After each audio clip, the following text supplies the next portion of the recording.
I was literally holding my passport, visa approval letter, and one-way ticket to Singapore when my sister-in-law walked into my apartment and announced that I would be babysitting her newborn twins every single weekend for the foreseeable future. She did not ask. She informed me, as if my entire life had been on hold just waiting for her to assign me a purpose. Before we jump back in, tell us where you're tuning in from.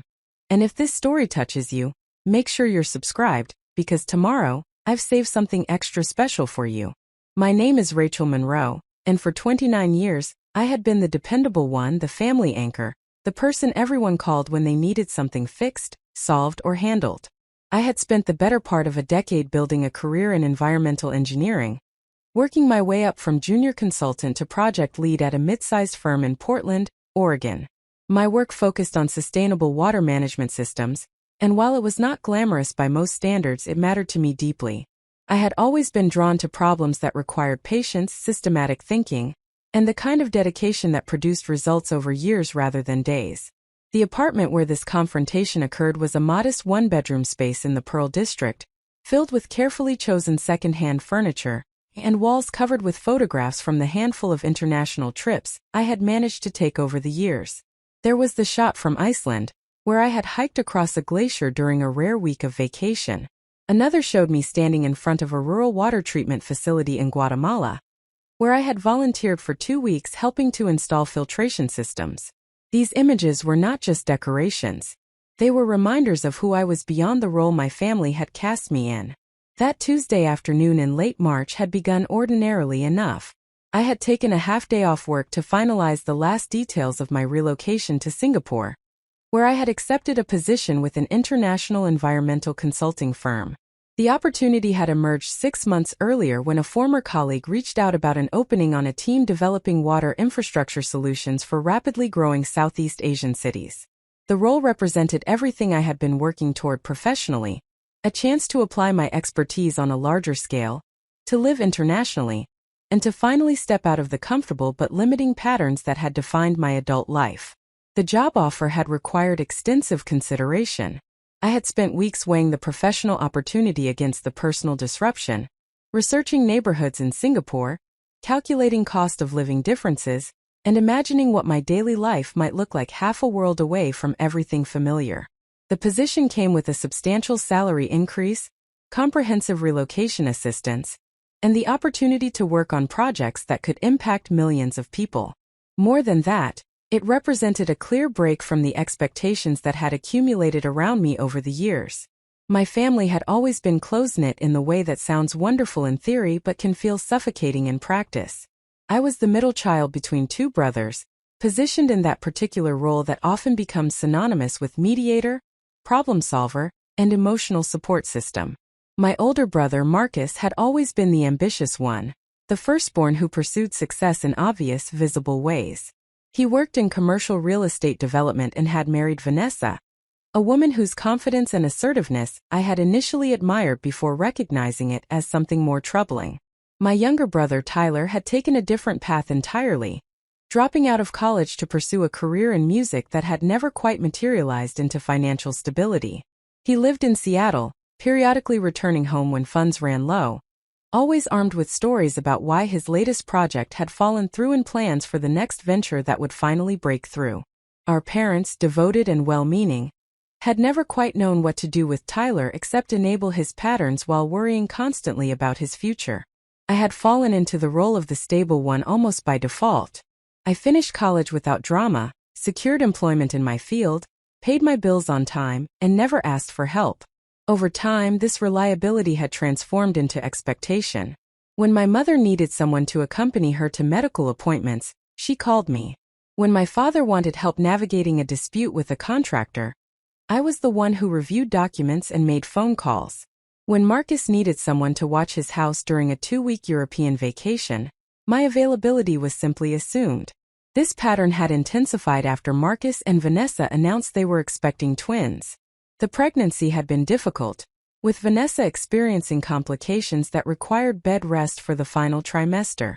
During those months, I had found myself increasingly pulled into their orbit, running errands, picking up groceries, assembling nursery furniture.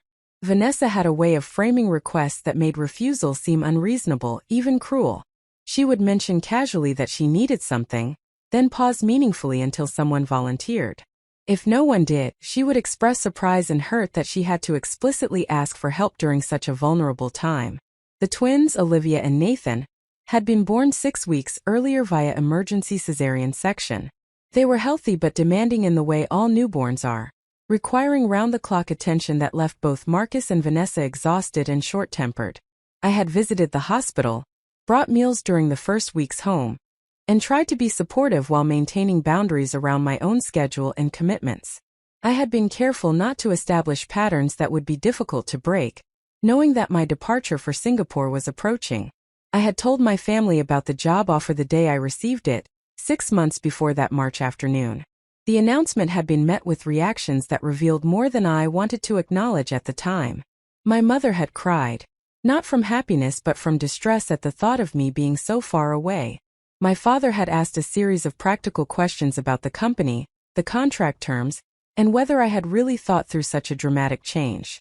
Marcus had offered congratulations that felt perfunctory, quickly pivoting to concerns about how my absence would affect family gatherings and holiday planning.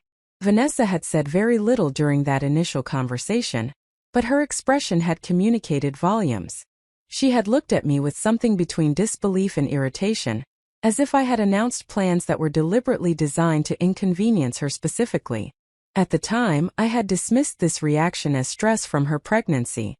In retrospect, I recognized it as the first indication that she had already incorporated my presence into her plans for managing life with newborn twins. The months between accepting the position and my scheduled departure had been consumed with preparation.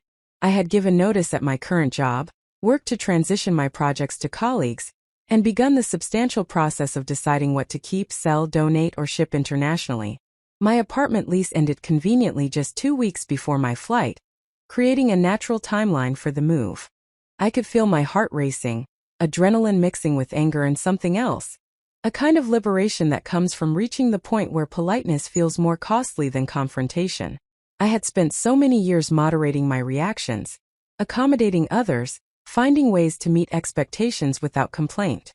I had told myself this flexibility was kindness, maturity, family loyalty, but standing in my partially packed apartment with my future literally in my hands, I recognized it as something else entirely. I looked at Vanessa and told her clearly that I would not be providing weekend childcare, not for 2 weeks and not for any duration, because I had commitments that were not optional or negotiable. I said that while I understood that parenting twins was difficult, she and Marcus had chosen to have children and needed to solve their childcare challenges through appropriate channels like hiring help, asking friends, or adjusting their own schedules rather than conscripting family members who had other obligations. Her reaction was immediate and dramatic. Her expression shifted from confident expectation to genuine shock, as if I had said something incomprehensible rather than simply declining an unreasonable demand. She asked if I was seriously refusing to help my own family, if I really thought a job was more important than my niece and nephew, if I understood how selfish I sounded. Her voice rose with each question, taking on the tone of someone who is used to getting their way through force of personality and volume.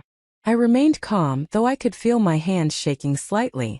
I explained that taking a job was not selfishness but rather a normal life choice that adults make, that my nephews would be fine without my specific weekend presence, and that framing basic boundaries as family betrayal was manipulative and unfair. I said that I loved Marcus and wanted to be an aunt who was present and supportive in reasonable ways, but that I would not sacrifice major life opportunities because she had failed to plan adequately for the realities of parenting. Vanessa stood abruptly, grabbing her bag with sharp movements that communicated fury. She told me that I would regret this decision, that Marcus would be devastated by my selfishness, that my parents would be ashamed when they learned I had refused to help with my own family. She said that she had thought better of me, that she had defended me when others suggested I was self-absorbed, but now she saw their concerns were justified. She walked to the door, turned back to deliver one final comment about how I would understand someday when I had my own children and needed help that would not come, and then left with enough force that the door frame rattled. I stood in the sudden silence of my apartment, adrenaline still coursing through my body, and noticed that I was still holding my passport. The absurdity of the entire interaction settled over me. I had just been informed that my carefully planned international career move should be adjusted or abandoned to provide free weekend childcare for twins whose parents had resources to pay for professional help. The presumption was staggering, but more troubling was my awareness that this confrontation was only beginning. I knew Vanessa well enough to predict exactly what would happen next. She would call Marcus immediately, presenting a version of our conversation that emphasized my cruelty while minimizing her unreasonableness. Marcus would then feel obligated to intervene, either through direct conversation or by enlisting our parents as mediators. My mother would call, distressed and confused about why I was refusing to help with the babies. My father would suggest that perhaps I could compromise, find some middle ground that would satisfy everyone. The entire family system that had operated smoothly when I accommodated everyone would suddenly reveal its dysfunction, now that I had established a boundary. I walked to my bedroom and sat on the edge of the bed, looking at the suitcases that represented months of planning and years of professional development. I thought about the team in Singapore who was expecting me, the projects I would work on, the life I would build in a place where no one had pre-existing expectations about who I should be or what I should sacrifice. I thought about staying in Portland, canceling everything, and falling back into the familiar patterns of being the family problem solver. The thought made me feel physically ill. My phone rang within 20 minutes, Marcus's name appearing on the screen with the inevitability of a scripted performance. I considered not answering, but avoiding the conversation would only delay it rather than prevent it. I picked up and heard my brother's voice, tight with stress and confusion, asking what had happened with Vanessa, why she had come home so upset, what I had said to her. He sounded exhausted and overwhelmed, the voice of someone who was barely managing, and had just been informed that his sister was making everything harder. I explained the situation as factually as I could, describing what Vanessa had announced and how I had responded. I emphasized that I had not been cruel or unreasonable, that I had simply declined to provide extensive childcare during my final weeks in Portland when I had major logistical demands. I reminded Marcus that he had known about my move for 6 months, that this should not be surprising information, and that he and Vanessa needed to develop childcare solutions that did not rely on my unpaid labor. Marcus responded with the kind of reasoning that revealed how thoroughly Vanessa had already framed the narrative. He said that he understood I had plans, but surely I could see how difficult their situation was, how much they needed support during this transition. He said that Vanessa had been counting on me, that they had discussed it as a family plan, that he did not understand why I was being so rigid about something that would help people I supposedly cared about. I felt my earlier anger returning, sharpened by the recognition that Marcus genuinely seemed to believe that his needs should automatically override my plans. I asked him directly when they had discussed this supposed family plan, because I certainly had never been part of any such conversation. I pointed out that making assumptions about my availability, and then being angry when I did not comply was not reasonable planning but rather entitled presumption. The conversation deteriorated from there, with Marcus becoming defensive and accusatory, while I struggled to maintain composure. He suggested that maybe I was moving to Singapore because I wanted to escape family responsibilities, that perhaps I had never been as committed to being part of the family as everyone thought. These comments revealed something I had suspected but never wanted to acknowledge directly, that my value to my family was largely functional, based on what I provided rather than who I was. We ended the call without resolution, both frustrated and further entrenched in our positions. I sat with the phone in my hand, feeling the weight of generations of family patterns pressing against my decision to prioritize my own life. I knew that more calls would come, that my parents would be recruited to the campaign to change my mind, that the next 2 weeks would be filled with emotional manipulation disguised as concern. I had arranged to stay with a friend during those final days rather than impose on family, knowing that proximity during an emotional transition would make everything more difficult. The visa process had been complex but manageable, requiring extensive documentation about my education, work history, and the sponsoring company's legitimacy. I had gathered transcripts, secured letters of recommendation, undergone a medical examination, and submitted to background checks that felt invasive but were standard procedure. The approval had arrived 3 weeks earlier, a moment of pure relief and excitement that made everything feel suddenly wonderfully real. My packed bags sat in the bedroom, carefully organized according to weight restrictions and climate considerations. I had researched Singapore's tropical weather, invested in appropriate clothing, and purchased adapters for electronics. I had said goodbye to colleagues at a farewell lunch where they had given me a travel journal and expressed genuine excitement about my adventure. I had transferred my medical records, closed unnecessary accounts, and updated my address with various institutions. Everything was in motion, pointed toward a future I had chosen deliberately. That Tuesday afternoon, I had been standing at my kitchen counter reviewing documents one final time when I heard the knock. I was not expecting anyone, but the sound was familiar enough not to cause alarm. I assumed it might be my landlord checking on move-out details or perhaps a neighbor stopping by to say goodbye. When I opened the door, Vanessa stood in the hallway holding a large canvas bag and wearing an expression I had seen before, the look of someone who has already decided something and is simply going through the motions of announcing it. She walked in without waiting for invitation, setting her bag on my couch and looking around the apartment with apparent interest in the boxes and reduced furnishings. She commented on how empty the place looked, how strange it must feel to dismantle a home, how she could never imagine doing something so drastic. Her tone was light, conversational, almost friendly, which should have warned me that something more pointed was coming. Vanessa had always been attractive in an intimidating way, tall and polished with the kind of confidence that made others reflexively defer to her preferences. She worked in marketing for a tech startup and was skilled at presentation, at crafting narratives that served her objectives. Her hair was pulled back in a sleek ponytail, and despite having given birth just weeks earlier, she was dressed in expensive athleisure that suggested both effort and resources. She asked how my preparations were going, whether I was excited, if I had any concerns about such a major change. I answered carefully, sensing that this conversation had a purpose beyond casual check-in. I mentioned that I felt ready, that the logistics were largely handled, that I was looking forward to starting this new chapter. I did not elaborate on my excitement because something in her energy suggested that enthusiasm would not be well received. Then she transitioned with the kind of smooth pivot that revealed practice. She began talking about how difficult the past 6 weeks had been, how overwhelming it was to manage infant twins, how Marcus was working long hours and could not provide as much support as she needed. She described night feedings and diaper changes and the complete loss of personal time with a tone that invited sympathy, while also establishing the severity of her situation. I listened and offered appropriate responses, acknowledging that the transition to parenthood was challenging, that twins certainly amplified the demands, that it was good Marcus was supporting the family financially even if it meant less presence at home. I thought we were having a normal conversation, the kind of commiseration that happens between family members navigating difficult seasons. Then she said it, delivered with the casual certainty of someone announcing a weather forecast rather than making a request. She explained that she and Marcus had been discussing their childcare strategy and had decided that family support was essential, especially during these early months. She said they valued the importance of the twins bonding with extended family.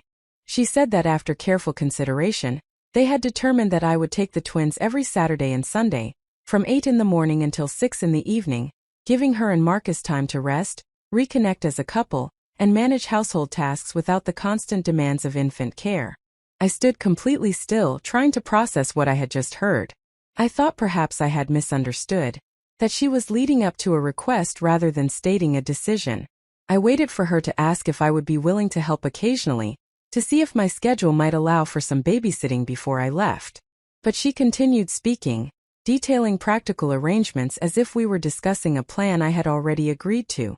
She mentioned that she would provide diapers, formula, and any necessary supplies, that I should clear space in my apartment for the portable crib she would bring over, that they would be flexible if I needed to adjust the specific hours occasionally, but that the weekend arrangement was non-negotiable. The word non-negotiable hung in the air between us, so absurd given the circumstances that I almost laughed.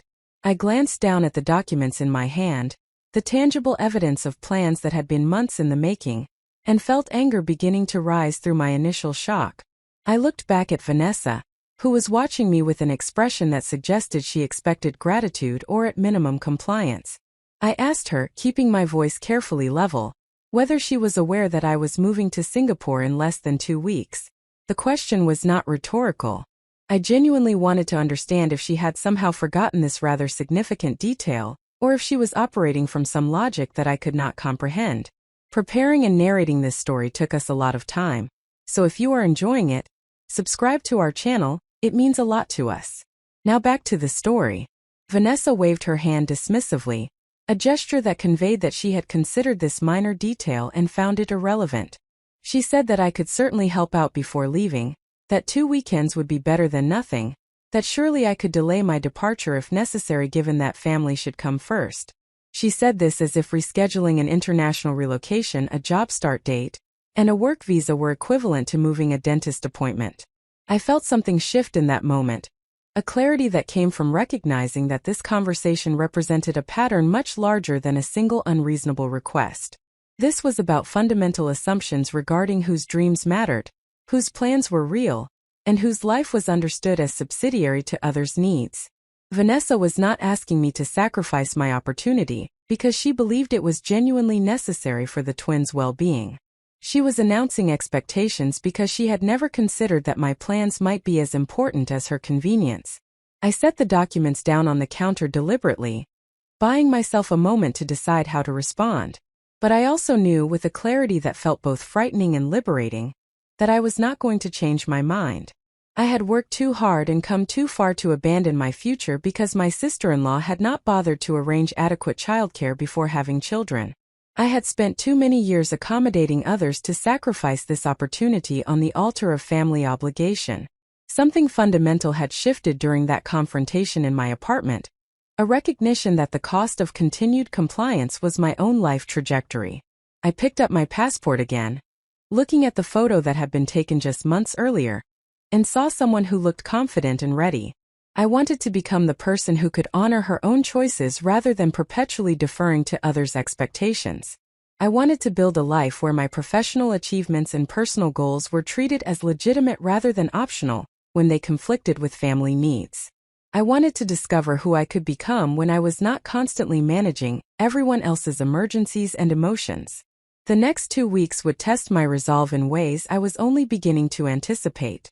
But in that moment, standing in my nearly empty apartment with evidence of my carefully planned future in my hands, I made a commitment to myself that I would not break regardless of the pressure applied. I was going to Singapore. I was going to start the job I had earned. I was going to build the life I had chosen, even if it meant disappointing people who had never considered whether their expectations were reasonable or fair. The story of what happened next, the battles fought and boundaries defended, would determine not just whether I made it to Singapore but what kind of person I would become in the process. I did not know yet that this confrontation was only the beginning, that the real challenges would come not from external pressure but from my own internalized beliefs about what I owed to family and whether prioritizing myself made me the selfish person they claimed. But I was about to learn more about boundaries, self-advocacy, and the true meaning of family loyalty than I had in all my previous 29 years.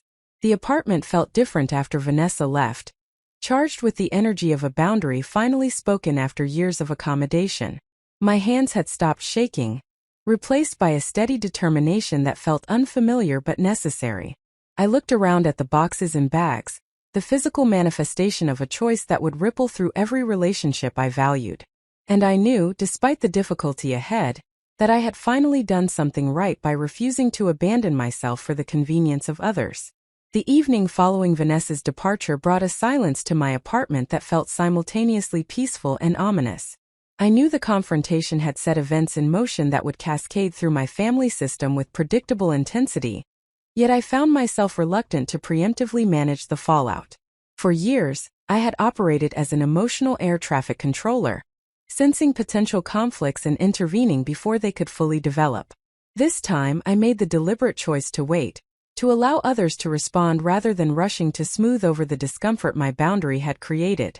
I prepared a simple dinner of pasta and vegetables, moving through the familiar motions while my mind processed the afternoon's events.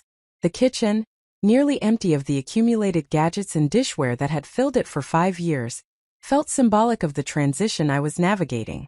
I had always been someone who created comfortable, well-appointed spaces, investing in the small luxuries that made daily life pleasant.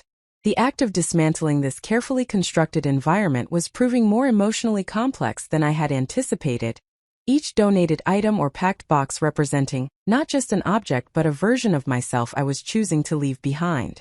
My relationship with my family had always been characterized by a particular kind of closeness that I was only beginning to recognize as potentially unhealthy.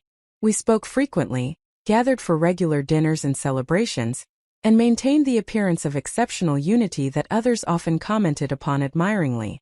My mother, Patricia, had cultivated this family cohesion deliberately, organizing monthly gatherings and maintaining traditions that stretched back to her own childhood. She believed deeply in the importance of family loyalty, often expressing gratitude that her children had remained geographically close and emotionally connected in an era when many families drifted apart. Patricia had been a stay-at-home mother during our childhood years, dedicating herself fully to creating a stable, nurturing environment for her 3 children. She had volunteered extensively at our schools, hosted neighborhood gatherings, and maintained a home that felt warm and welcoming. Her identity had been thoroughly constructed around maternal and domestic roles, and she had transmitted clear messages about the importance of family obligation and mutual support. These values were not inherently problematic, but they had created an environment where individual needs were consistently subordinated to collective harmony. My father, David, had provided financial stability through his work as an accountant for a regional manufacturing company. He was a steady, reliable presence who approached problems with methodical logic and an aversion to emotional dramatics. He had taught me to value education, professional competence, and financial independence, yet he had also modeled a kind of conflict avoidance that prioritized peace over addressing underlying issues. When disagreements arose, his typical response was to suggest that everyone calm down and find a compromise, a strategy that often resulted in the more assertive family members getting their way while those who were accommodating absorbed the cost of maintaining harmony. Marcus, 3 years my senior, had always occupied a particular position in the family hierarchy. As the firstborn and only son for 5 years before my arrival, he had received a kind of focused attention that shaped his expectations about his own importance. He was intelligent and ambitious, qualities that had served him well professionally, but he had also developed an assumption that others would naturally support his goals and adjust their lives to accommodate his needs. His success in commercial real estate had reinforced these patterns, as his financial achievements were treated as validation of his approach to life. Marcus had met Vanessa during a professional conference 7 years earlier, and their relationship had progressed quickly through the standard milestones of moving in together, engagement, and marriage. Vanessa had fit seamlessly into our family in ways that seemed positive initially, but that I was beginning to reinterpret. She had been deferential to my parents while subtly positioning herself as the daughter Patricia had always wanted, more interested in traditional feminine pursuits than I had ever been. She had cultivated my mother's approval through attention to the domestic details that Patricia valued, asking for recipes and decorating advice and expressing admiration for the home Patricia had created. What I had initially perceived as Vanessa's social intelligence, I now recognized as strategic relationship management. She had identified the family power structures and positioned herself advantageously within them, securing my mother as an ally who could be mobilized when needed. She had also recognized that I was someone who could be useful, someone with time and competence who could be called upon for various needs. Over the years leading up to her pregnancy, she had made increasingly frequent requests for my assistance with everything from helping her prepare for dinner parties to providing rides when her car was being serviced to watching their house during weekend trips. Each individual request had seemed reasonable enough in isolation, the kind of favor that people exchange in close relationships. But the cumulative pattern revealed an expectation that my time and energy were available for her convenience, with minimal reciprocity or acknowledgement that I might have my own priorities and limitations. When I had occasionally been unable to help due to work commitments or personal plans, Vanessa had responded with a particular kind of disappointed surprise that communicated that my refusal was unexpected and somewhat hurtful, as if I had violated an unspoken agreement about my availability. Tyler, my younger brother by 4 years, had always been the family member who operated outside conventional expectations. He was creative and passionate, qualities that had manifested in a series of musical projects that ranged from genuinely promising to completely impractical. He played guitar and wrote songs, performing in various bands throughout his 20s while working service industry jobs to cover basic expenses.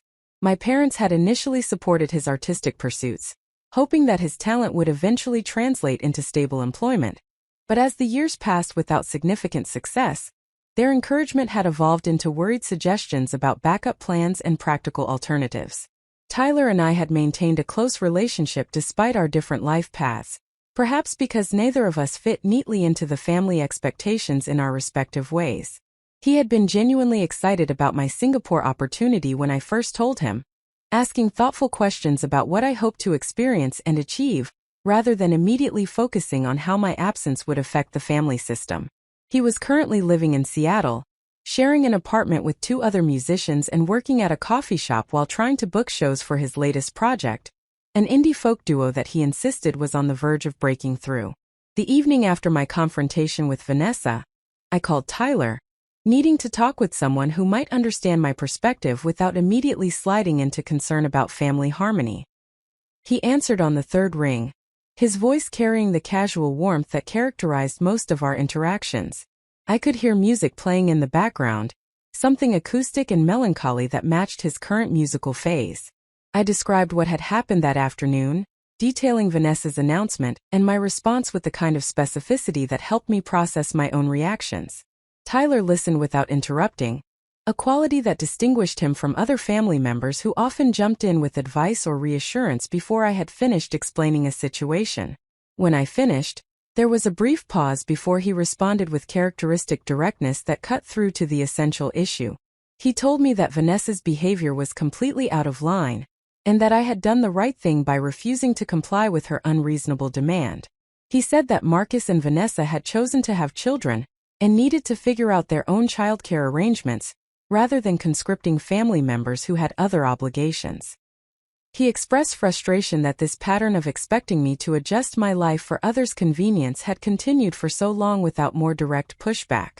His validation felt like oxygen after being underwater, confirmation that my perception of the situation was not distorted by selfishness or insensitivity, as I feared others might claim. We talked for over an hour, discussing not just the immediate situation but the broader family dynamics that had enabled it. Tyler observed that I had spent years operating as the family's utility player, filling whatever role needed filling, and absorbing the cost of others' poor planning or unrealistic expectations. He suggested that my move to Singapore represented not just a professional opportunity, but a necessary geographical boundary that would force the family to recalibrate their assumptions about my availability and purpose. Tyler also warned me that the coming days would be difficult, that my parents would likely be mobilized to pressure me into changing my mind, and that Marcus would frame my refusal as evidence of selfishness rather than reasonable boundary setting. He encouraged me to stay firm in my decision, reminding me that I had worked hard for this opportunity, and that delaying or canceling it would not actually solve Marcus and Vanessa's childcare challenges, but would instead reinforce their belief that my plans were negotiable while theirs were not. Before we ended the call, Tyler mentioned something that struck me as particularly insightful. He said that families often operate according to unspoken contracts where certain members are expected to sacrifice for others' benefit, and that these contracts are rarely examined until someone refuses to continue fulfilling their assigned role. He suggested that my decision to prioritize my own goals was threatening not because it harmed anyone directly, but because it challenged the fundamental assumption that my function within the family was to be available and accommodating. After speaking with Tyler, I felt simultaneously more confident in my decision and more anxious about the consequences I knew were coming. I attempted to distract myself with practical tasks, reviewing my packing list and confirming various logistical details, but my attention kept drifting to my phone, anticipating the next difficult conversation. The call from my mother came the following morning, just after 8 o'clock, when she knew I would be awake but likely not yet engaged in work activities. I saw her name on the screen and felt my stomach tighten with preemptive tension. Patricia had a particular communication style that combined expressions of concern with subtle emotional manipulation, delivered in a tone of hurt confusion that made disagreement feel like cruelty. I considered letting the call go to voicemail, but I knew that avoidance would only intensify her distress and complicate the eventual conversation. I answered and heard my mother's voice, already emotional before the conversation had properly begun. She asked if I had time to talk about something important, a phrasing that suggested she believed I might not understand the seriousness of the situation. I confirmed that I could talk, and she proceeded to describe the conversation she had received from Vanessa the previous evening, a version of events that bore limited resemblance to what had actually occurred but that effectively positioned me as the unreasonable party. According to my mother's account, Vanessa had simply asked if I might be able to help with the twins occasionally during my remaining time in Portland, and I had responded with hostility and refusal to support my own family during a difficult transition. Patricia expressed confusion about why I would react so harshly to a simple request for help, particularly when Vanessa was clearly struggling with the demands of caring for newborns. She said that Marcus was devastated by my reaction, feeling that I did not care about his children or his well-being. She mentioned that she had always been able to count on me, and she did not understand what had changed or why I was suddenly being so selfish. I took a deliberate breath before responding, recognizing that this conversation would set the tone for how my family navigated the remaining days before my departure. I explained carefully what had actually happened, emphasizing that Vanessa had not asked for occasional help, but had instead announced a non-negotiable expectation that I would provide 10 hours of childcare every weekend. I pointed out that this demand came less than 2 weeks before my scheduled international relocation, a timeline that Vanessa was fully aware of but had dismissed as adjustable. Patricia responded with the kind of reasoning that revealed her priorities and assumptions. She suggested that surely I could delay my departure for a few weeks or even months to help Marcus and Vanessa get established with the twins, that jobs would always be available but family needed me now, that I would regret prioritizing work over relationships during such an important time in my nephews' lives. She said that she had raised me to value family above individual pursuits, and she was surprised and disappointed that I seemed to have lost sight of these important values. I felt anger rising again, sharpened by the recognition that my mother could not or would not see the fundamental unfairness of expecting me to sacrifice a major career opportunity for the convenience of family members who had other options available. I explained that delaying my start date was not a minor adjustment but rather a breach of professional commitment that could jeopardize the job entirely, that Singapore work visas had specific validity periods, and that asking me to cancel or postpone was asking me to give up an opportunity one might never have again. I also pointed out, with perhaps more edge than was diplomatic, that Marcus and Vanessa had the financial resources to hire professional childcare, that their situation was difficult but not desperate, and that framing my refusal to provide free labor as family betrayal was both manipulative and unfair. I said that I loved my family and wanted to be a supportive aunt, but that support needed to be reasonable and reciprocal, rather than presuming that my life goals were inherently less important than others' convenience. My mother became quiet, and when she spoke again, her voice carried a quality of hurt that I recognized as her most effective tool for inducing guilt and compliance. She said that she had apparently failed as a mother if I believed that my career was more important than family, that she did not know where she had gone wrong in teaching me values, and that she hoped someday I would understand what really mattered in life before it was too late to repair the relationships I was damaging. The conversation ended shortly after, with both of us emotionally exhausted and no closer to understanding each other's perspectives. After we hung up, I sat with the weight of my mother's disappointment, feeling the pull of decades of conditioning that taught me my job was to make others comfortable, and that prioritizing my own needs was selfish. I thought about canceling everything, staying in Portland, taking the twins on weekends, and slipping back into the familiar patterns that at least came with family approval and the absence of this terrible tension. But I also remembered Tyler's words about unspoken contracts and assigned roles, and I recognized that giving in now would not actually resolve anything. It would instead establish that my boundaries were negotiable, that sufficient pressure could compel me to abandon my own plans, and that my function within the family was indeed to be available for others' needs regardless of the cost to my own life trajectory. The temporary relief of compliance would come at the permanent cost of my own agency and self-respect. I spent the rest of that day managing various practical tasks associated with my move, deliberately focusing on concrete actions rather than dwelling on the emotional turbulence surrounding my decision. I met with my landlord to finalize move-out details, shipped several boxes of belongings to Singapore, and had coffee with a colleague who had worked internationally and offered practical advice about cultural adjustment and professional navigation in a new country. That evening my father called, and I knew immediately that he had been recruited to serve as mediator, a role he had played countless times throughout my childhood whenever conflicts arose that my mother found too distressing to address directly. David's approach was characteristically measured and logical, beginning with questions about my reasoning and the practical details of my situation rather than leading with emotional appeals about family obligation. We discussed the job opportunity at length, with my father asking substantive questions about the company, the position, the contract terms, and my long-term professional goals. He listened carefully as I explained the significance of this role, the ways it aligned with my expertise and interests, and the substantial effort I had invested in preparing for this transition. He acknowledged that it was indeed a meaningful opportunity, and that I had approached the decision thoughtfully and responsibly. Then, with the gentle redirection that was his signature move, he suggested that perhaps there was a compromise that would allow me to both pursue my career goals and support my family during this challenging time. He proposed that I might delay my departure by a month, using that time to help Marcus and Vanessa establish a childcare routine, while also allowing the family time to adjust emotionally to my eventual absence.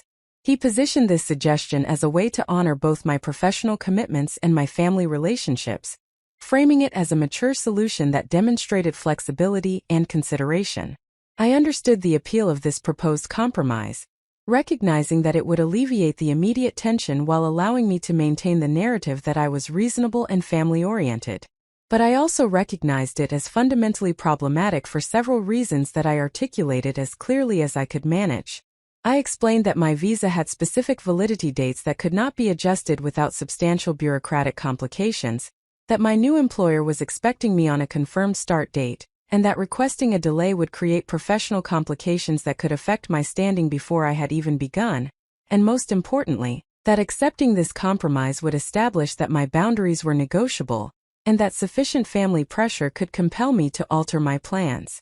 I told my father something I had never articulated so directly before, that I felt my role in the family had become disproportionately focused on accommodation and support, while my own goals and needs were treated as secondary and adjustable. I said that I loved my family, but that I needed relationships that included genuine reciprocity, rather than one-directional expectations. I acknowledged that my timing was difficult given the twins' recent arrival, but I pointed out that I had announced my plans 6 months earlier, and that Marcus and Vanessa had chosen not to develop adequate childcare arrangements during that substantial lead time. My father listened without interrupting, and when I finished, there was a long pause before he responded. When he spoke, his voice carried a note of resignation that suggested he understood my position even if he wished the situation were different. He said that he could see I had thought this through carefully, and that he respected my right to make my own decisions about my career and life path. He expressed concern about the family tension my decision was creating, but acknowledged that I was not solely responsible for managing everyone's emotions about changes that affected multiple people. He also said something that surprised me, admitting that he sometimes worried that my mother's emphasis on family cohesion had created dynamics where individual needs were insufficiently honored. He suggested that perhaps my decision to prioritize my career represented a necessary recalibration, even if the immediate emotional cost was significant. He encouraged me to stay in communication with family members despite the current difficulties, expressing hope that relationships would eventually adjust to the new reality of my geographical distance and reduced availability. The conversation with my father left me feeling simultaneously validated and sad, recognizing that even his relative understanding came with the underlying assumption that I bore some responsibility for managing the emotional fallout of my reasonable decision. I appreciated that he had not pressured me as aggressively as my mother had, but I also noted that he had still suggested compromise as the ideal solution, unable to fully endorse my choice to prioritize my own plans without qualification. Over the following days, I received additional calls and messages from various family members and friends who had been informed about the situation. Some expressed support for my decision, validating that the expectations placed upon me were unreasonable. Others suggested more diplomatically that while they understood my position, they hoped I might find some way to help Marcus and Vanessa before leaving. A few communicated clear disapproval, suggesting that my refusal revealed problematic priorities and a lack of family commitment. These varied responses revealed the complexity of family systems and the ways that loyalty is understood and enforced through subtle social mechanisms.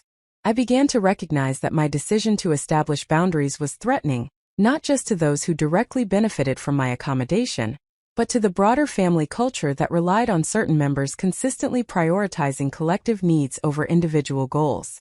By refusing to comply with expectations, I was inadvertently challenging assumptions that extended far beyond my specific situation. Throughout this period, Marcus maintained distance, communicating through Vanessa or our parents rather than engaging with me directly.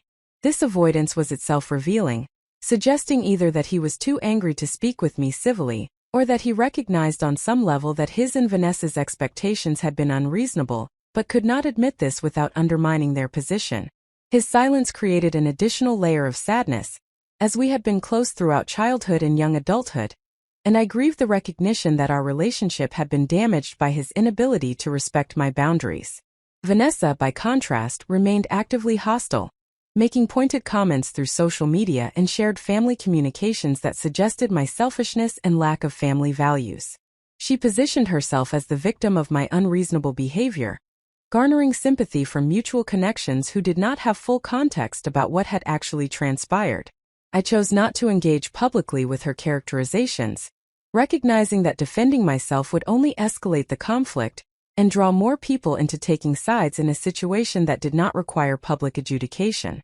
As my departure date approached, I found myself navigating practical logistics while managing the emotional weight of damaged relationships and family disappointment.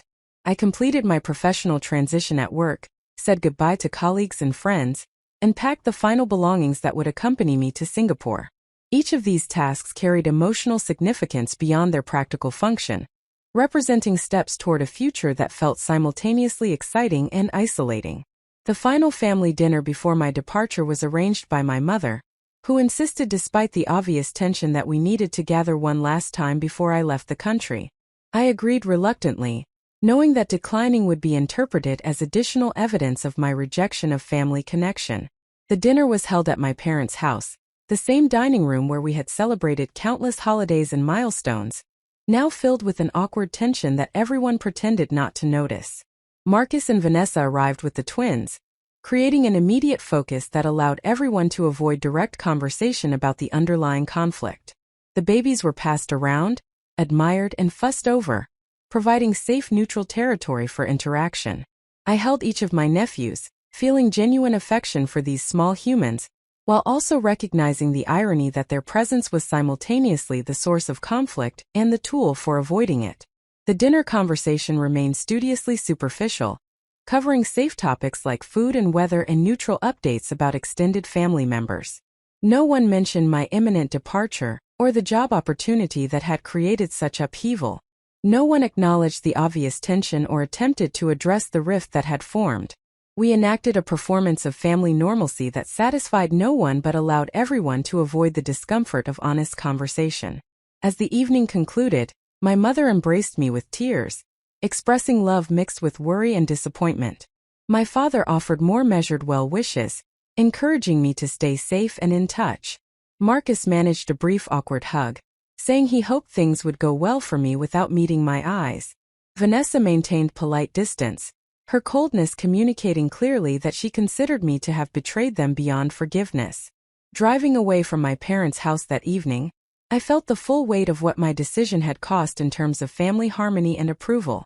I also felt, beneath the sadness and anxiety, a stronger sense of self-respect and agency than I had experienced in years. I had chosen my own path despite substantial pressure to accommodate others, and while the emotional cost was significant, the alternative of abandoning my goals had become impossible to imagine accepting. The morning of my departure arrived with the kind of crystalline clarity that March occasionally offers in the Pacific Northwest, as if the weather itself had decided to provide an appropriately dramatic backdrop for a significant life transition. I woke at 5 in the morning in the guest room of my friend Jennifer's apartment, where I had been staying for the past week since my own lease had ended. The pre-dawn darkness felt appropriate for the mixture of anticipation and melancholy that had characterized my final days in Portland, a liminal space between the life I was leaving and the future I was moving toward. Jennifer had been my closest friend since graduate school, one of the few people in my life who had consistently encouraged my ambitions without immediately calculating how my choices might affect her own comfort or convenience. She worked as a civil engineer specializing in transportation infrastructure, and we had bonded initially over shared professional interests before developing a friendship that extended well beyond career discussions. She had been unequivocally supportive of my Singapore decision, helping me process both the excitement and the family complications without suggesting that I owed anyone the sacrifice of this opportunity. The previous evening, Jennifer had organized a small farewell gathering with a handful of friends who had been genuinely excited about my adventure, rather than primarily focused on how my absence would affect them. We had eaten Thai food, shared stories about our most memorable travel mishaps, and discussed practical strategies for maintaining friendships across significant time zone differences. The evening had felt like a gift, a reminder that not all relationships operated according to the transactional dynamics that had come to characterize my family interactions. Now, in the quiet pre-dawn hours, I moved through my final preparations with methodical focus. My luggage was already packed and arranged by the door, each bag carefully weighed to comply with airline restrictions. I had triple-checked my documents, ensuring my passport, visa approval letter, employment contract, and various other essential papers were secure in my carry-on bag. I had arranged for a car service to take me to the airport, not wanting to impose on Jennifer for an early morning drive or to navigate the emotional complexity of having family members see me off. I had deliberately chosen not to inform my parents or Marcus about my specific departure time, anticipating that their presence at the airport would transform what was already an emotionally charged transition into something even more difficult. This decision had felt necessary for my own emotional management, though I recognized it would likely be interpreted as additional evidence of my rejection of family connection. The choice exemplified the impossible position I found myself in, where any decision I made to protect my own well-being could be reframed as selfishness or cruelty. Jennifer emerged from her bedroom around 6, insisting on making coffee and sitting with me during my final hour in her apartment despite the early hour. We talked quietly about practical matters, reviewing the communication plan we had established for staying connected, and discussing her potential visit to Singapore once I was settled. She reminded me that what I was doing was brave and important, that choosing my own path despite family disapproval was difficult but necessary, and that she was proud of me for honoring my own goals and aspirations. Her words felt like a lifeline validation from someone whose opinion I trusted during a time when most of my family had withdrawn their approval and support. The car service arrived precisely at 7, as scheduled. Jennifer helped me carry my luggage down to the street, and we embraced with the kind of fierce affection that characterizes farewells between people who genuinely value each other. She told me to message her as soon as I landed, to send photos of my new apartment, and to remember that I was embarking on exactly the kind of adventure that my younger self had always dreamed about. I climbed into the car with tears in my eyes but also a sense of rightness about the choice I was making, despite its substantial costs. The drive to Portland International Airport took approximately 30 minutes through morning traffic that was just beginning to build. I watched the familiar landscape pass by the window, noting landmarks and neighborhoods that had been part of my daily geography for years. There was the park where I had often run on weekend mornings, the coffee shop where I had spent countless hours working on graduate school assignments, the bridge that offered spectacular views of Mount Hood on clear days. Each familiar sight carried accumulated meaning, memories of a life I had built with intention and care, but that I was now choosing to leave for possibilities I could only imagine. Arriving at the airport felt surreal, the culmination of months of planning suddenly becoming concrete reality. I checked my bags, received my boarding passes, and moved through security with the efficiency of someone who had traveled enough to know the procedures but not so frequently that they had become entirely routine. The international terminal was moderately busy with other early morning travelers, people moving through their own departures and arrivals with focused attention to logistics and timing. I located my gate and settled into a seat with a view of the tarmac, where aircraft were being prepared for various destinations around the globe. My flight to Singapore would include a connection through San Francisco, with total travel time approaching 20 hours once layovers and time zone changes were factored into the calculation. I had packed books, downloaded podcasts, and prepared various forms of entertainment for the long journey, but I found myself unable to focus on anything beyond the simple fact that I was actually leaving. My phone showed multiple missed calls and text messages from my mother, communication I had been ignoring since the previous evening when she had made one final attempt to persuade me to reconsider my departure timing. Her messages expressed love mixed with disappointment and worry, the familiar emotional cocktail she deployed when she wanted to induce guilt without appearing overtly manipulative. I felt the pull of that guilt, the deeply ingrained response patterns that had been established over decades of conditioning, but I resisted the urge to respond immediately. I would message her once I was boarding, confirming that I was safe and would contact her again upon arrival, but I would not engage with further attempts to undermine my decision during these final hours on American soil. At approximately 8:30, with 90 minutes remaining before my scheduled boarding time, my phone rang with a call from Marcus. I stared at his name on the screen with genuine surprise, as he had maintained careful distance since our difficult conversation nearly 2 weeks earlier. I considered letting the call go to voicemail, not wanting to risk a confrontation that might destabilize my emotional equilibrium immediately before a long international flight. But curiosity and perhaps some residual hope for reconciliation prompted me to answer. Marcus's voice sounded strained when he spoke, tight with an emotion I could not immediately identify. He asked where I was, whether I had already left for the airport, if there was any possibility of seeing me before my departure. The urgency in his tone triggered immediate concern, my mind jumping to possibilities of family emergencies or crises that might require my attention. I told him I was already at the airport, that my flight was scheduled to depart in less than 2 hours, and asked what was wrong. There was a pause before he responded, long enough that I wondered if the connection had failed. Then he spoke quickly, words tumbling out with uncharacteristic lack of composure. He said that Vanessa had left early that morning with the twins, that she had packed bags for herself and the babies and had driven away after an argument about his refusal to pressure me further about childcare. He said that she had accused him of not supporting her adequately, of allowing his family to disrespect her needs, and of failing to prioritize their marriage and children above his relationship with his sister. She had told him she was going to stay with her mother indefinitely, that she needed to be around people who would actually help her rather than making excuses about why support was inconvenient. I sat completely still, trying to process this information and its implications. Marcus continued speaking, his voice breaking as he described his shock at waking to find Vanessa and the twins gone, his confusion about how a disagreement about childcare expectations had escalated into a separation, his desperation to fix the situation before it became something more permanent. He said that Vanessa was refusing to answer his calls, that she had sent a single text message saying she would communicate through her mother going forward, and that he did not know what to do next. Then, with a directness that caught me off guard, he asked if I could delay my flight, if I could stay in Portland for a few more days to help him figure out what had happened and potentially mediate with Vanessa. He said that she might be willing to listen to me, that perhaps if I explained that I had not meant to cause family problems and was willing to help in whatever ways I could before leaving, she might be willing to come home and give their marriage another chance. He framed this request as urgent and time-sensitive, suggesting that immediate intervention might prevent a temporary separation from hardening into something more serious and potentially irreversible.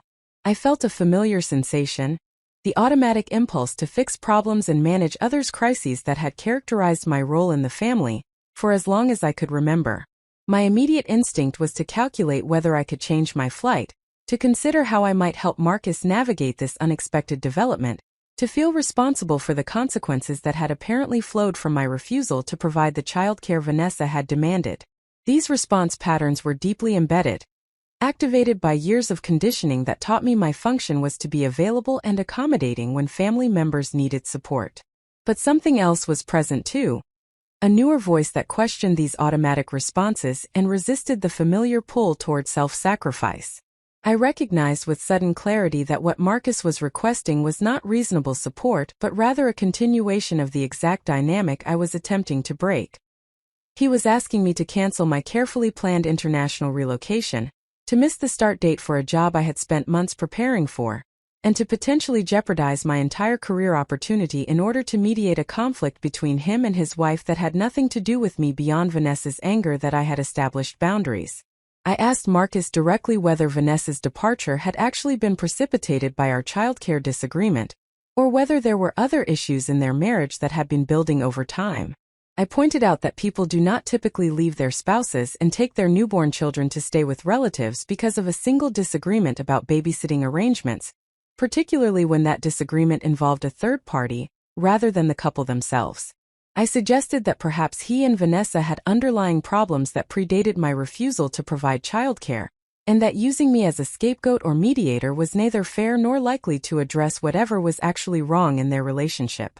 Marcus responded defensively, insisting that their marriage had been fine until I had refused to help with the twins, that Vanessa was simply overwhelmed and feeling unsupported, and that if I would just agree to delay my departure and offer some assistance, everything could return to normal. His framing revealed a fundamental misunderstanding of the situation, an inability or unwillingness to acknowledge that Vanessa's expectations had been unreasonable, or that my refusal had been justified. He seemed to genuinely believe that the solution to his marital crisis was my capitulation to demands that should never have been made. I felt anger rising through the initial shock and concern, sharpened by recognition of just how thoroughly my family had distorted reality to avoid acknowledging uncomfortable truths. I told Marcus, speaking more bluntly than I typically allowed myself, that I would not be delaying my flight or changing my plans. I said that I was sorry he and Vanessa were having difficulties but that their marital problems were not my responsibility to solve, particularly not at the cost of sacrificing a major career opportunity that I had worked years to achieve. I pointed out that if Vanessa had left him because he would not pressure me to provide free childcare, that revealed serious issues in their relationship, and her expectations that needed to be addressed through appropriate channels like couples counseling, rather than through manipulation of family members. I also said something that felt risky but necessary, that perhaps Vanessa's departure was actually an opportunity for Marcus to recognize how his wife had been treating family members, and to consider whether her pattern of demanding accommodation, while offering little reciprocity, was sustainable or healthy.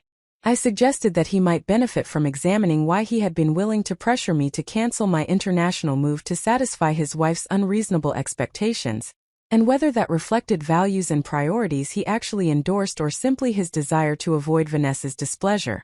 Marcus's response was immediate and angry, accusing me of being cruel at a time when he was in crisis, of prioritizing my job over my family even when faced with evidence of the damage my selfishness was causing, and of never having truly cared about him or his happiness. He said that Vanessa had been right about me, that I was fundamentally self-absorbed and willing to sacrifice family relationships for personal advancement, and that he hoped my career was worth the cost of losing connection with my brother and his children. The conversation ended abruptly when Marcus hung up, leaving me sitting in the airport terminal with my heart racing, and my hands shaking from the adrenaline of confrontation. I felt a cascade of emotions that ranged from anger to guilt to grief, each demanding attention and threatening to overwhelm the fragile equilibrium I had been maintaining. Part of me wanted to cry, to give in to the emotional weight of having my brother call me selfish and cruel right before I boarded an international flight. Another part wanted to immediately call him back and defend myself more thoroughly, to articulate all the ways his and Vanessa's behavior had been unreasonable and manipulative. But I did neither of these things. Instead, I sat with the discomfort, allowing the emotions to move through me without either suppressing them or being controlled by them. I recognized that Marcus's anger was primarily defensive, a response to having his own choices and priorities challenged, rather than a genuine assessment of my character or behavior.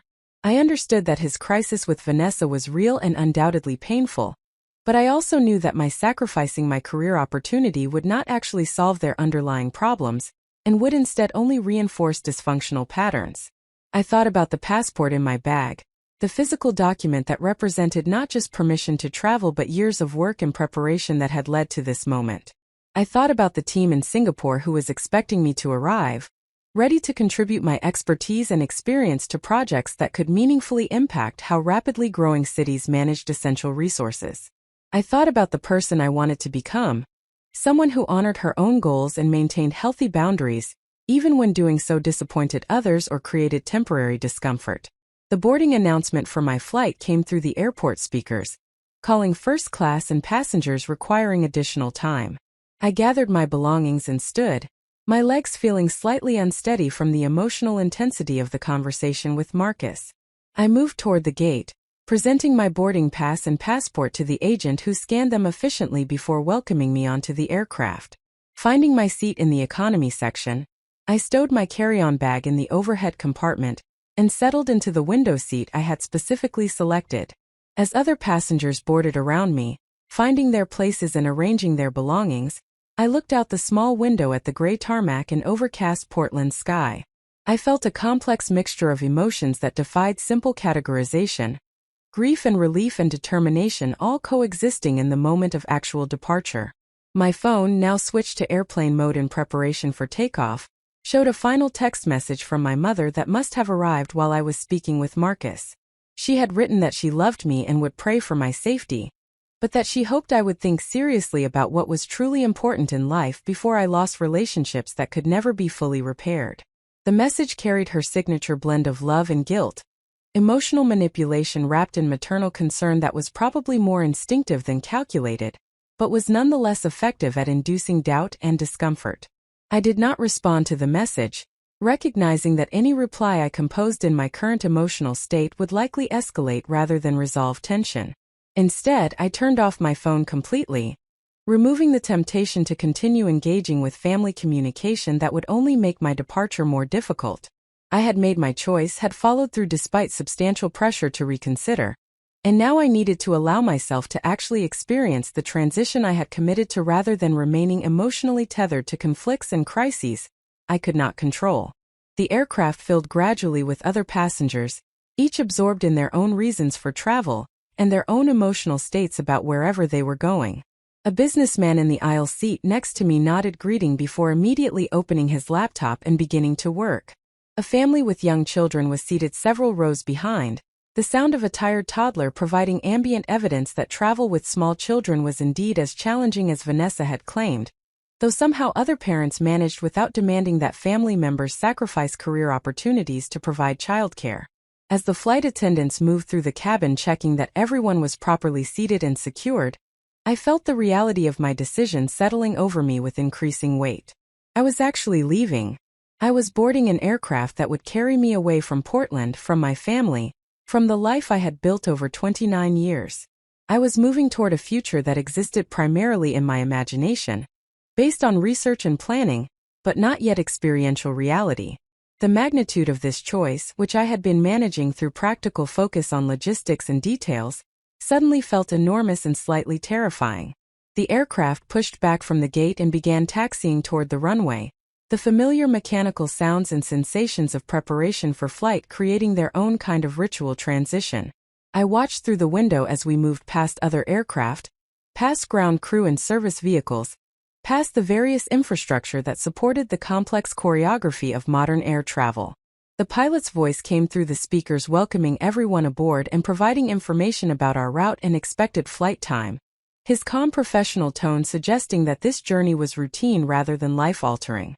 As the engines increased their power and the aircraft began its takeoff roll down the runway, I felt something shift inside me, a release of tension I had been carrying without fully recognizing its presence.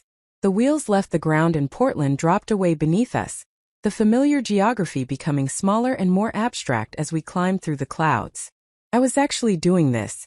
I was actually leaving despite everything that had happened, despite my mother's disappointment and Marcus's anger and Vanessa's hostility, and the general family consensus that I was being selfish and wrong. The aircraft leveled off after reaching cruising altitude, and the flight attendants began their service routine.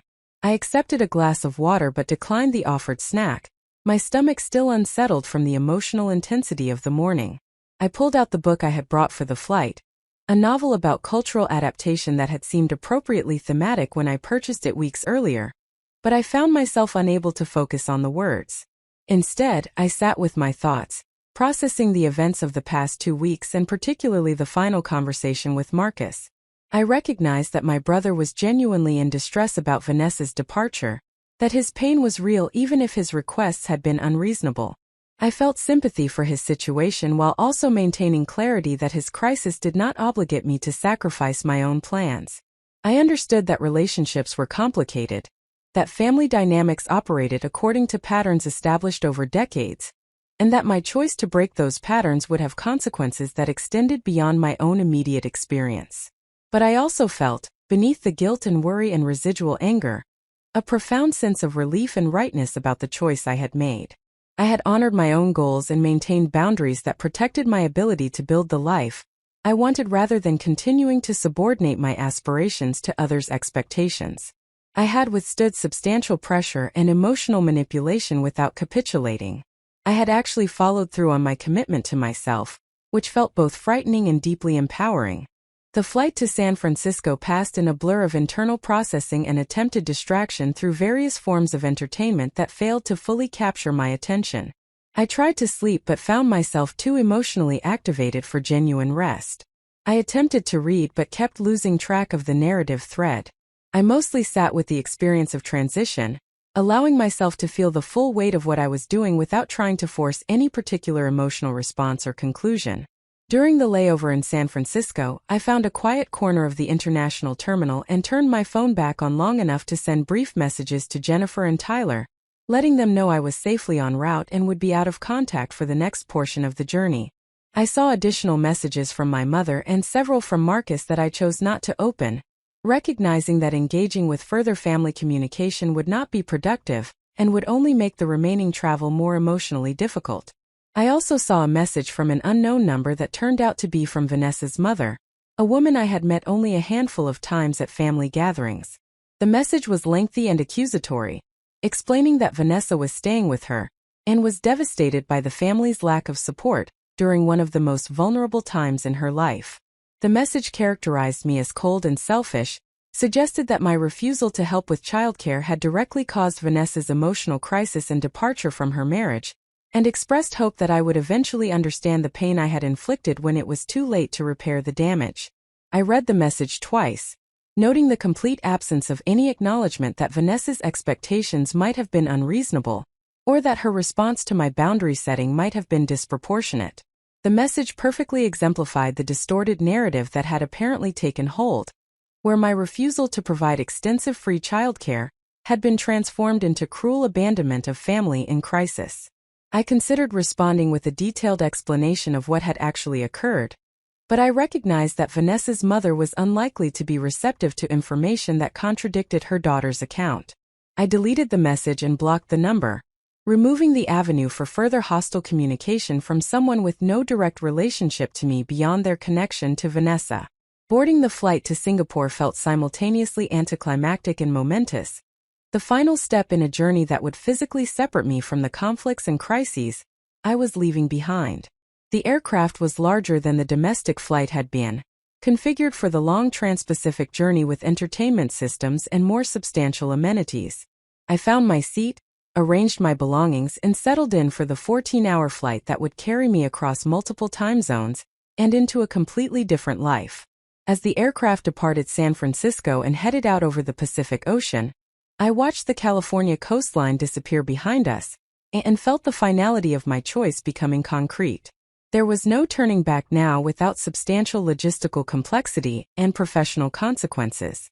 I was committed to this path for better or worse, and would need to navigate whatever came next with the resources and resilience I had developed over 29 years of life experience.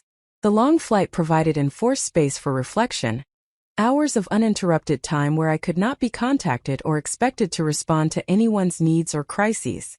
I finally managed to engage with the book I had brought, finding unexpected resonance in the protagonist's experience of navigating cultural differences and building a new identity in an unfamiliar context. I watched 2 movies, slept fitfully for several hours, and spent substantial time simply looking out the window at clouds and ocean, allowing my mind to wander without particular direction or purpose. Somewhere over the Pacific, as the sun set in spectacular colors that seemed to stretch endlessly across the horizon, I had a moment of genuine peace about my decision. I recognized that I had done something genuinely difficult, something that had required courage and conviction in the face of substantial opposition from people whose opinions I valued. I had chosen myself, not because I did not care about my family, but because I recognized that caring for them could not come at the total cost of my own goals and aspirations. I had established boundaries that would allow me to maintain relationships from a position of health and choice, rather than obligation and resentment. The arrival in Singapore happened in a fog of exhaustion and disorientation, the inevitable result of long-haul travel and multiple time zone crossings. I navigated immigration and customs efficiently, collected my luggage, and made my way to the arranged transportation that would take me to the temporary corporate housing where I would stay during my first month while searching for permanent accommodation. The humid tropical air felt immediately foreign as I exited the airport, a physical reminder that I was now truly somewhere completely different.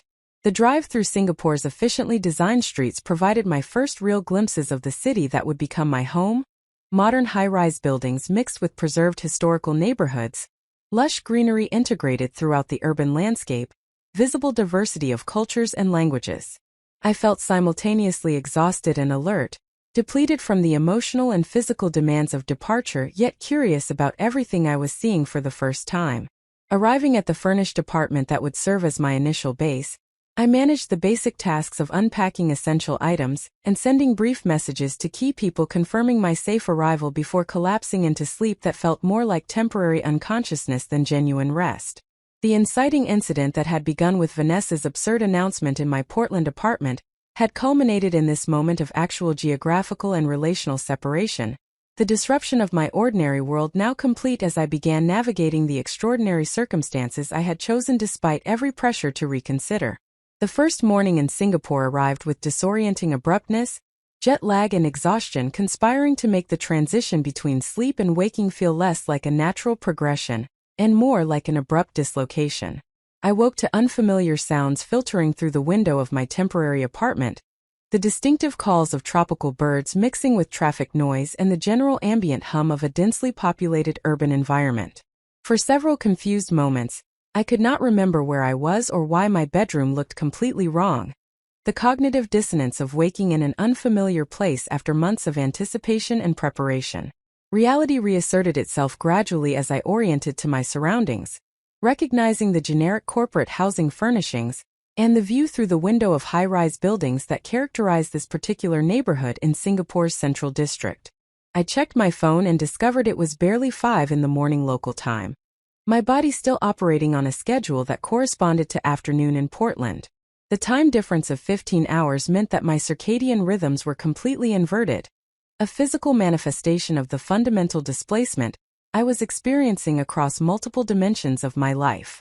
I had arrived in Singapore approximately 36 hours after that final conversation with Marcus at the Portland airport, though the experience of travel and time zone changes made precise temporal accounting feel somewhat abstract. The messages that had accumulated on my phone during the hours I had been sleeping revealed that the situation I had left behind in Portland had continued evolving in my absence, complications multiplying in ways that created pressure for my attention and response despite the geographical distance I had established. My mother had sent a series of increasingly distraught messages explaining that Marcus and Vanessa's separation had become more serious, that Vanessa was apparently consulting with a divorce attorney, and that Marcus was devastated and barely functional.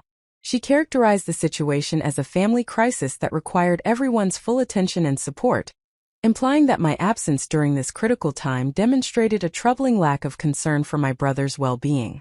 She had also forwarded several messages from Marcus himself, communications that ranged from angry accusations about my selfishness to desperate pleas for advice about how to convince Vanessa to return. Tyler had sent a more measured update, acknowledging that the family situation was indeed complicated, but encouraging me not to allow guilt to undermine my focus on the significant professional and personal transition I was navigating. He reported that he had spoken with Marcus and tried to provide support while also gently suggesting that perhaps the marriage had underlying issues that predated my childcare refusal. According to Tyler, Marcus had not been receptive to this perspective and had instead doubled down on blaming me for Vanessa's departure and the subsequent complications. Jennifer had sent a cheerful message asking about my first impressions of Singapore and reminding me that I had made the right decision regardless of what drama was unfolding back in Portland. Her straightforward support felt like a lifeline, validation from someone whose judgment I trusted that I had not made a catastrophic mistake by following through on my plans despite family opposition. I sat with these messages for a long time, feeling the familiar pull of responsibility and guilt that had characterized my role in the family for as long as I could remember. Part of me wanted to immediately engage with the crisis, to call Marcus and attempt to provide support or guidance, to somehow fix the situation despite being on the opposite side of the planet. These impulses were deeply ingrained, automatic responses that had been reinforced through years of being the person who managed problems and absorbed emotional distress so that others could avoid discomfort. But another part of me, the part that had found the courage to board that flight despite substantial pressure to reconsider, recognized that engaging with this crisis would accomplish nothing productive while potentially derailing my ability to focus on the significant adjustments I needed to make in my new environment. Marcus's marital problems were not my responsibility to solve, regardless of how thoroughly my family had decided to attribute them to my refusal to provide childcare. Vanessa's decision to consult a divorce attorney revealed that their relationship had serious underlying issues that would not be resolved through my intervention or sacrifice. I composed a brief response to my mother, acknowledging that I understood Marcus was going through a difficult time, but that I needed to focus on my own transition and professional responsibilities. I expressed confidence that Marcus would work through his marital issues with appropriate support from a therapist or counselor, rather than from family members who lack professional expertise in relationship mediation. I stated clearly that I would not be returning to Portland or adjusting my work commitments to provide crisis intervention for a situation that was not mine to manage. The message felt simultaneously necessary and transgressive, another boundary asserted in defiance of family expectations about my availability and function. I sent a warmer reply to Tyler, thanking him for the update and his continued support, and asking him to maintain whatever reasonable contact he felt comfortable with regarding family developments without feeling obligated to serve as my primary information source. I wanted to remain minimally informed about significant events without being drawn into the detailed emotional processing that my mother seemed determined to impose. This selective engagement represented a new approach to family relationships, one that acknowledged connection without accepting unlimited obligation. My response to Jennifer was the easiest to compose, sharing initial observations about Singapore's heat and humidity, the efficiency of the public transportation system I had already begun to navigate, and my anticipation about starting work the following week. Writing to someone who was genuinely excited about my adventure, rather than resentful of my choices, felt emotionally restorative, a reminder that not all relationships operated according to the dysfunctional patterns I was trying to escape. After addressing the accumulated messages, I forced myself to get out of bed despite my body's insistence that it was the middle of the night according to its internal clock. I had read extensively about strategies for managing jet lag, and the consistent advice was to immediately adopt the local schedule, regardless of how disorienting it felt initially. I showered in the compact bathroom, appreciating the powerful water pressure that characterized Singaporean infrastructure, and dressed in lightweight clothing appropriate for the tropical climate that was already building toward the day's heat and humidity. The corporate housing complex included a small fitness center that was empty at this early hour, and I spent 40 minutes on a treadmill and doing basic strength exercises, using physical activity to help reset my circadian rhythm, while also managing the anxiety that had been building since I woke. Exercise had always been one of my primary tools for emotional regulation, a way to process stress through physical exertion rather than rumination or emotional expression. The familiar routine felt grounding in the midst of so much unfamiliarity, a connection to patterns and practices that transcended geographical location. After working out and showering again, I ventured out of the apartment building for my first solo exploration of the neighborhood in daylight. The early morning streets were already active with people heading to work, elderly residents engaging in Tai Chi in small parks, and food vendors preparing for the breakfast rush. The diversity of languages being spoken around me was immediately apparent, English mixing with Mandarin, Malay, Tamil, and various other languages and dialects I could not identify. This linguistic plurality felt simultaneously overwhelming and exciting, a reminder of the complexity and cosmopolitan character of the city I had chosen to call home. I located a nearby hawker center, one of Singapore's famous outdoor food courts that offered incredible variety and quality at remarkably affordable prices. Despite the early hour, numerous stalls were already operating, and I ordered a simple breakfast of kaya toast, soft-boiled eggs, and strong local coffee, following the ordering procedures I had researched but never actually practiced.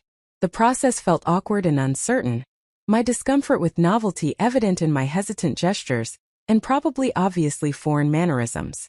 But the food was excellent, and the experience of successfully navigating a basic transaction in this new environment felt like a small but meaningful accomplishment.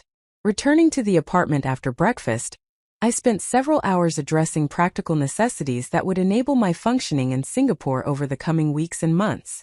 I activated the local phone number that my employer had arranged, updated various accounts with my new contact information, and began the process of establishing banking services that would allow me to manage financial transactions efficiently. Each of these tasks required navigating unfamiliar systems and procedures, combinations of online platforms and in-person appointments that tested my patience and adaptability. The banking process proved particularly complex, requiring extensive documentation to satisfy Singapore's stringent financial regulations and anti-money laundering protocols. I had brought the necessary documents as instructed by my employer's relocation coordinator, but the actual process of opening accounts involved multiple steps across several departments and required nearly 3 hours at the bank branch. The staff were professional and helpful, but the bureaucratic requirements were substantial, and I left the bank feeling simultaneously accomplished at having completed necessary tasks and exhausted by the cognitive and emotional demands of navigating unfamiliar systems in my jet-lagged state.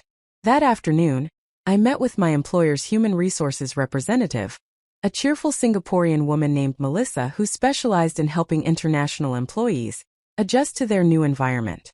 She provided an orientation packet that included practical information about everything from healthcare enrollment to transportation options to cultural norms and expectations. We discussed my housing search timeline, my professional start date the following Monday, and various logistical details that would shape my initial months in Singapore.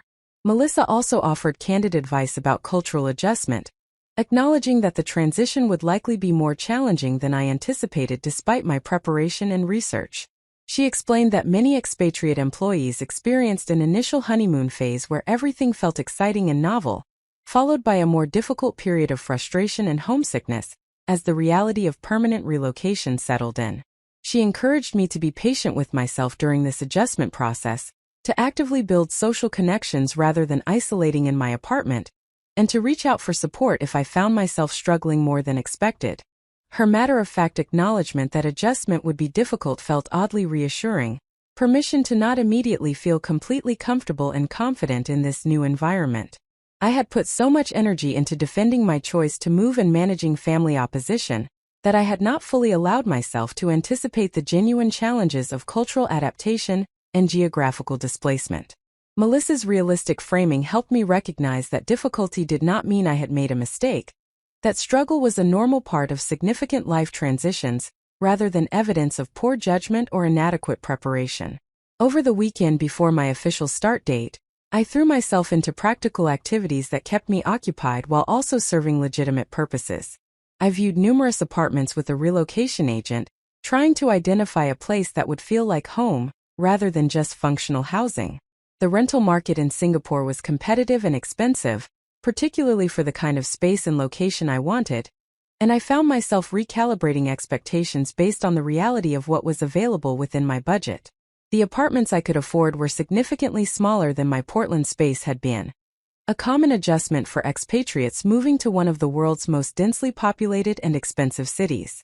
I eventually identified a one-bedroom unit in a neighborhood that offered good access to my office, while also having the kind of diverse, walkable character I valued. The apartment was on the 12th floor of a relatively new building, with large windows that provided excellent natural light and views toward the city center. The space was perhaps 600 square feet total, compact but efficiently designed with built-in storage, and a small balcony that would allow for some outdoor time despite the vertical living arrangement. The building included amenities like a rooftop pool, gym, and common spaces that would facilitate meeting neighbors and building community. I signed a 1-year lease after negotiating minor adjustments to the terms, committing to this particular space and neighborhood as my base for at least the immediate future.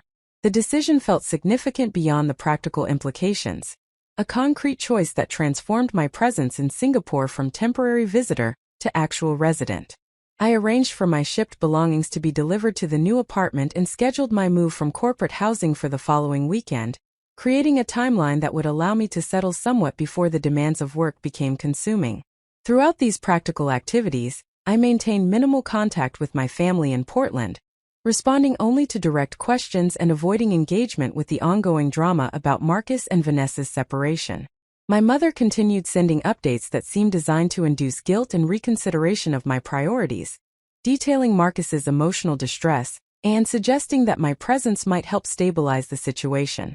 I responded with brief acknowledgments that I understood things were difficult, but that I trusted Marcus to work through his challenges with appropriate professional support. This boundary maintenance required constant vigilance and emotional discipline, as my ingrained patterns pushed toward greater engagement and caretaking despite the geographical distance. Each message from my mother triggered familiar anxiety and guilt, automatic responses that had been conditioned over decades of family dynamics. But I was beginning to recognize these feelings as signals rather than directives, emotions that provided information about my conditioning, without necessarily requiring the behavioral compliance they had historically produced. My official first day at the new job arrived with a mixture of excitement and anxiety that temporarily displaced my preoccupation with family drama. I woke early, dressed carefully in professional attire that balanced formality with the tropical climate, and arrived at the office building in the central business district well ahead of my scheduled start time. The building was a gleaming modern tower that housed numerous international companies, and the elevator ride to the 23rd floor felt symbolic of the professional elevation I had been working toward throughout my career. The office environment was impressively designed, with open floor plans that facilitated collaboration, private spaces for focused work, and numerous amenities that reflected the company's investment in employee satisfaction and productivity. Large windows provided spectacular views of Singapore's skyline and harbor, a daily reminder of the global context in which this work occurred. The space buzzed with activity and energy, people moving between meetings and workstations with purposeful focus that suggested meaningful work and high expectations. My manager, an Australian woman named Catherine who had been with the company for nearly a decade, welcomed me warmly and spent the first several hours providing orientation to the team, current projects, and organizational culture. She explained that my primary responsibilities would involve leading the technical analysis for a major water infrastructure project in Jakarta, working with a multidisciplinary team that included engineers, economists, policy specialists, and community engagement experts. The project aimed to improve water access and quality for several million residents in rapidly growing neighborhoods, addressing both technical infrastructure needs and complex social and political dimensions. The work was exactly the kind of meaningful, challenging engagement I had been hoping for when I accepted this position. Catherine's presentation of the project scope and my anticipated contributions confirmed that this role would indeed stretch my capabilities, while applying my expertise in ways that could generate significant positive impact. I felt a surge of excitement and validation, recognition that the professional judgment that had led me to pursue this opportunity had been sound despite the personal costs it had required. Meeting my team members throughout that first day provided additional confirmation that I had made the right choice professionally. The group included people from 6 different countries, bringing diverse perspectives and expertise to collaborative problem solving. The conversations were intellectually stimulating, the questions were sophisticated and challenging, and the general atmosphere was one of mutual respect and shared commitment to doing excellent work that mattered beyond narrow commercial interests. During lunch with several team members at a nearby hawker center, I experienced my first substantive social interaction with colleagues who would become important parts of my daily life in Singapore. The conversation ranged across professional topics, personal backgrounds, and practical advice about navigating life in the city. A Singaporean engineer named Wei Chan offered recommendations for weekend activities and neighborhoods worth exploring. An Indian policy specialist named Priya shared her own experiences of relocating to Singapore several years earlier, validating some of my adjustment challenges while also expressing confidence that I would find my footing relatively quickly. These interactions felt nourishing in ways that contrasted sharply with the emotionally depleting dynamics I had been managing with my family. My colleagues were interested in my professional expertise and personal interests, without immediately calculating how my presence might serve their needs or convenience. The relationships were being established on foundations of mutual respect and reciprocity, rather than obligation and assumed availability. This difference was striking enough that I found myself consciously noting it, recognizing how thoroughly my family relationships had been characterized by patterns that I had normalized but that were actually quite dysfunctional. The remainder of that first week at work involved intensive orientation to current projects, technical systems, and organizational processes. I absorbed enormous amounts of information, while also beginning to contribute to ongoing discussions and analyses. Catherine had structured my onboarding thoughtfully, providing enough responsibility to feel engaged and valued, while avoiding the overwhelming pressure that would have been counterproductive, given my simultaneous adjustment to a new city and culture. By Friday afternoon of my first work week, I felt cautiously optimistic about both my professional integration and my broader adjustment to Singapore. The work was challenging and meaningful, my colleagues were welcoming and impressive, and I was beginning to develop basic competence in navigating daily life in this new environment. The physical and emotional exhaustion of constant adaptation was significant, but it felt like the productive difficulty of growth, rather than the depleting struggle of dysfunction. That evening, as I sat on the small balcony of my corporate housing apartment watching the sun set over Singapore's skyline, I checked my phone for the first time since morning and discovered a voicemail from my father. His message was brief and carefully neutral, asking me to call when I had a chance because there had been some developments with Marcus that the family wanted to discuss with me. The phrasing was deliberately vague, designed to create enough concern that I would respond quickly without providing enough information to allow me to determine whether the situation actually required my immediate attention. I felt familiar anxiety rising as I considered whether and how to respond. The timing felt suspicious, coming at the end of my first work week when my family might have calculated I would be feeling more settled and potentially more willing to engage. I suspected that whatever developments had occurred were being framed as urgent primarily to compel my attention rather than because they genuinely required input from someone on the opposite side of the planet who had been gone for less than 2 weeks. After considerable internal debate, I decided to call my father rather than letting the message sit unacknowledged over the weekend. The conversation would likely be difficult regardless of when it occurred, and delaying would only extend the period of anxious anticipation. I calculated the time difference and determined it was early morning in Portland, a reasonable hour to call despite being evening in Singapore. My father answered on the second ring, his voice carrying a weariness that suggested he had not been sleeping well. He thanked me for calling back and then proceeded to explain that Marcus had apparently had some kind of emotional breakdown earlier in the week, calling out sick from work for 3 consecutive days and expressing thoughts that had concerned my mother enough that she had insisted he see a doctor. The doctor had prescribed medication for depression and anxiety, and had referred Marcus to a therapist, recommendations that he had reportedly been resistant to following. My father explained that my mother was extremely worried about Marcus, and felt that the family needed to come together to provide support during this crisis. He said that they understood I was far away and settling into a new job, but they hoped I might be willing to participate in some family calls to discuss how best to help Marcus through this difficult period. He framed the request carefully, acknowledging my distance and new commitments while simultaneously suggesting that family obligations should transcend these practical considerations. I asked directly whether Marcus's emotional struggles were being attributed to his marital separation, or whether there was acknowledgement that deeper issues might be present. My father responded with characteristic diplomacy, suggesting that the situation was complex and probably involved multiple factors including stress about his marriage, concerns about co-parenting if the separation became permanent, and feelings of abandonment by family members who he felt should have been more supportive.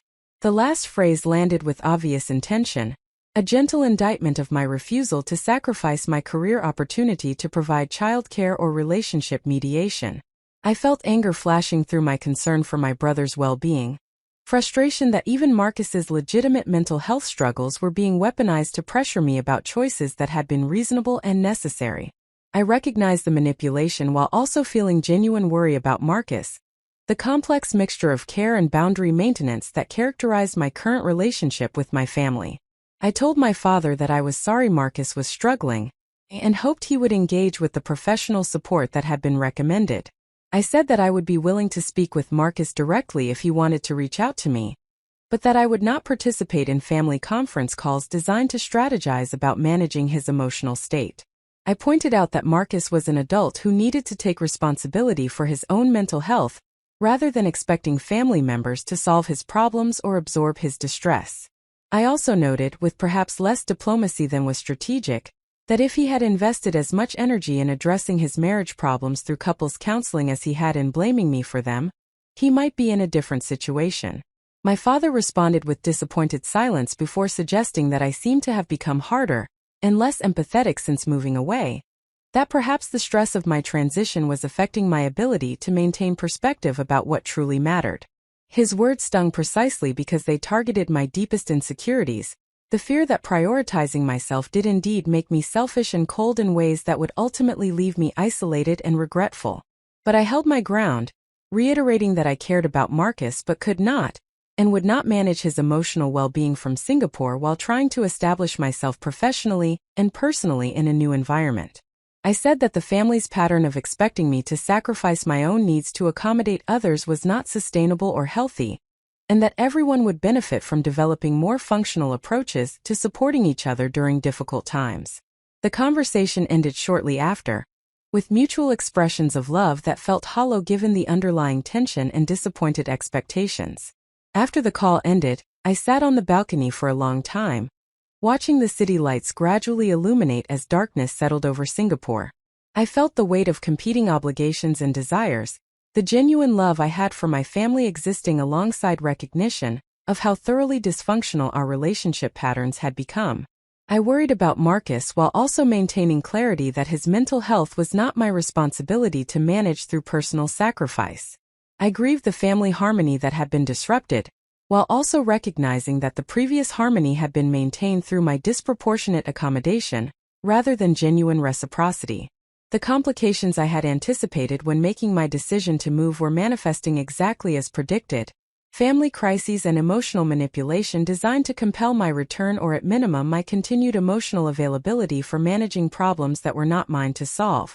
But I had resources now that I had lacked during earlier phases of my life: clearer boundaries and stronger conviction about my right to prioritize my own well-being alongside care for others.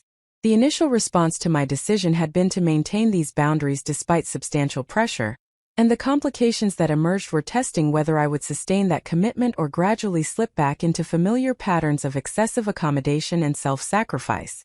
As I prepared for bed that evening, I felt exhausted by the multiple dimensions of adjustment I was navigating simultaneously: the professional demands of a new position, the practical challenges of establishing life in a foreign country, and the emotional complexity of maintaining boundaries with family members who continued attempting to draw me back into dysfunctional dynamics. But I also felt, beneath the exhaustion and difficulty, a core of determination and self-respect that had been strengthened rather than weakened by the challenges I had faced. I had made it through my first week in Singapore, had begun establishing myself professionally and practically, and had maintained boundaries with family despite predictable attempts at manipulation. These were genuine accomplishments that deserved acknowledgement, even as I recognized that much difficulty remained ahead. The subsequent weeks in Singapore unfolded with a rhythm that alternated between exhilarating professional engagement and the persistent undertow of family complications that refused to simply recede with geographical distance. I moved into my permanent apartment at the end of my second week in the city, a transition that felt symbolically significant beyond the practical relocation of belongings from corporate housing to my own space. The act of arranging furniture, hanging pictures, and establishing routines in this compact but well-designed apartment represented a commitment to building an actual life, rather than simply existing in temporary limbo, while waiting to see if family pressure would compel my return to Portland. The apartment gradually transformed from an empty shell into something that felt genuinely inhabitable through the accumulation of small personal touches and functional necessities. I purchased kitchen equipment that would allow me to prepare meals rather than relying exclusively on the excellent, but ultimately monotonous option of eating out constantly. I found bedding and towels that suited my preferences, plants that could tolerate the intense tropical light that flooded through the large windows, and small decorative items from local markets that connected my space to the particular character of Singapore, rather than making it feel like generic expatriate housing that could exist anywhere. The process of establishing this physical home occurred simultaneously with the deeper work of professional integration that consumed most of my waking hours during those initial weeks. The Jakarta water infrastructure project that constituted my primary responsibility was both more complex and more politically sensitive than I had fully appreciated during my initial orientation. The technical challenges of improving water access and quality for several million people living in rapidly developing areas were substantial enough, involving aging infrastructure, environmental constraints, population growth that outpaced service expansion, and the need to balance immediate improvements with long-term sustainability. But the project also required navigating intricate political dynamics involving multiple levels of government, private sector stakeholders with competing interests, community organizations representing residents whose lives would be directly affected by infrastructure changes, and international funding entities that attached various conditions to their financial support. My role involved not just technical analysis of engineering options, but also strategic thinking about how to build consensus among stakeholders who often had fundamentally different priorities and assumptions about what constituted successful outcomes. Catherine proved to be an excellent manager who provided both clear direction and substantial autonomy, trusting me to exercise professional judgment, while also being available for consultation when I encountered situations that exceeded my expertise or authority. She had a sophisticated understanding of how technical projects intersected with political and social dimensions, and she invested considerable time during those early weeks in helping me understand the broader context within which our engineering recommendations would be evaluated and implemented.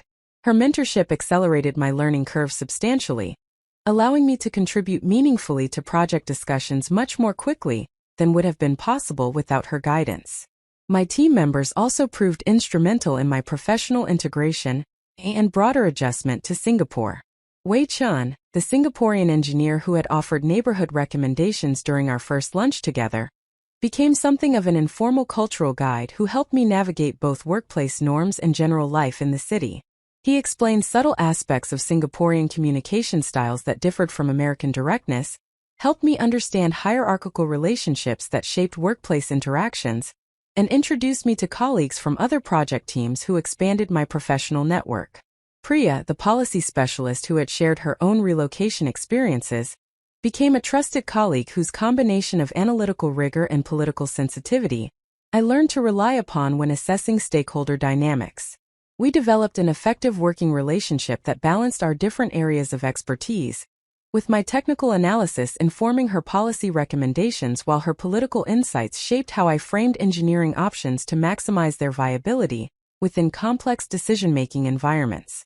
Our collaboration produced work that was stronger than either of us could have generated independently, the kind of professional synergy that made challenging projects genuinely enjoyable despite their difficulty.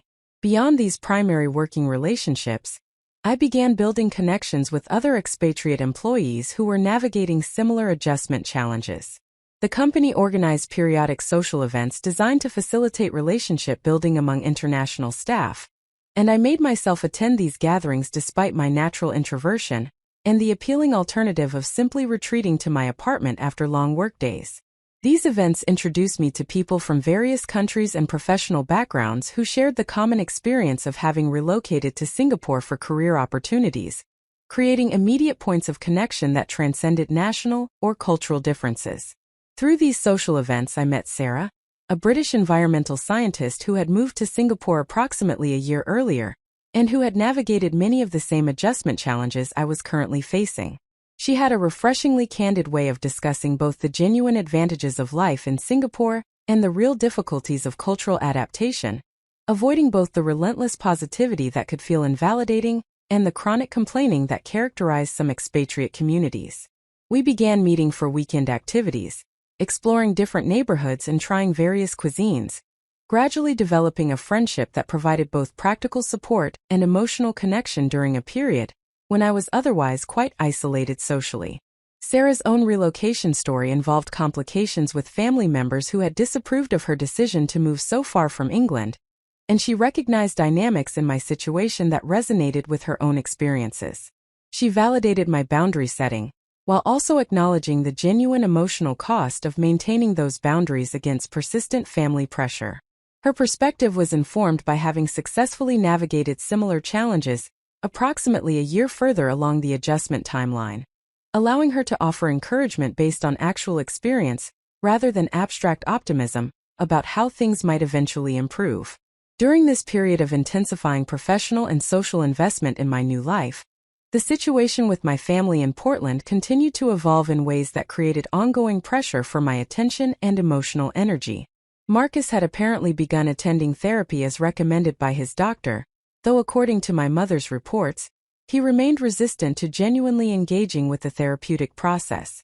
Vanessa continued to maintain her separation, now approaching 6 weeks since she had left with the twins, and had reportedly retained a divorce attorney who was preparing preliminary paperwork. My mother's communications during this time became increasingly manipulative, oscillating between expressions of worry about Marcus's mental health and thinly veiled accusations that my absence and lack of engagement were exacerbating his struggles. She sent articles about the importance of family support during mental health crises, forwarded messages from Marcus that were clearly intended to induce guilt about my choices, and periodically called at times she knew would be inconvenient given the time zone difference, creating situations where answering would disrupt my work or sleep, while not answering would provide evidence of my lack of care and availability. I found myself investing substantial emotional energy in maintaining boundaries against these ongoing incursions, energy that I resented having to expend when I was simultaneously trying to establish myself professionally and adjust to life in a new country. Each message from my mother required careful evaluation of whether response was necessary, and what form that response should take to maintain boundaries without unnecessarily escalating conflict. Each call demanded emotional preparation and discipline to avoid being drawn into extended conversations designed to manipulate me toward greater engagement with family drama. Tyler remained my most reliable source of balanced information about family developments, providing updates that acknowledged both Marcus's genuine struggles and the ways that my mother was attempting to use his situation to pressure me. He reported that Marcus seemed to be slowly accepting the reality that his marriage might indeed be ending, and that he was beginning to develop some capacity for self-reflection about his own contributions to marital problems rather than exclusively blaming Vanessa's unreasonableness or my refusal to provide childcare.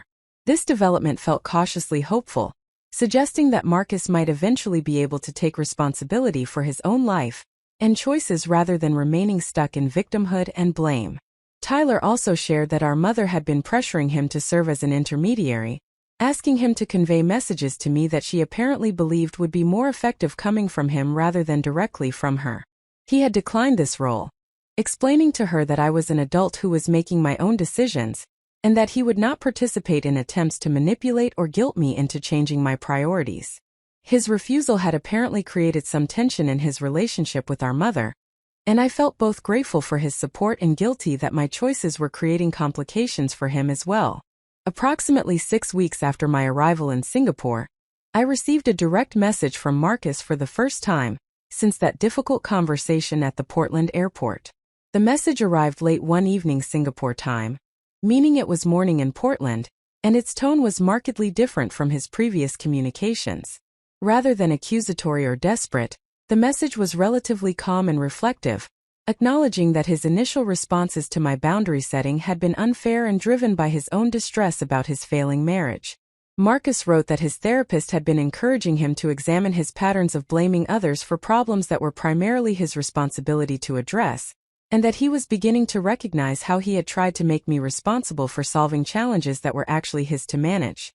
He said that he still felt hurt by my refusal to delay my move to provide childcare support, but he was starting to understand that his hurt feelings did not make my decision wrong or my priorities illegitimate. He expressed hope that we might be able to maintain some kind of relationship, despite the geographical distance and the damage that had occurred to our connection during the previous months. Up next, you've got 2 more standout stories right on your screen. If this one hit the mark, you won't want to pass these up. Just click and check them out. And don't forget to subscribe and turn on the notification bell so you don't miss any upload from us.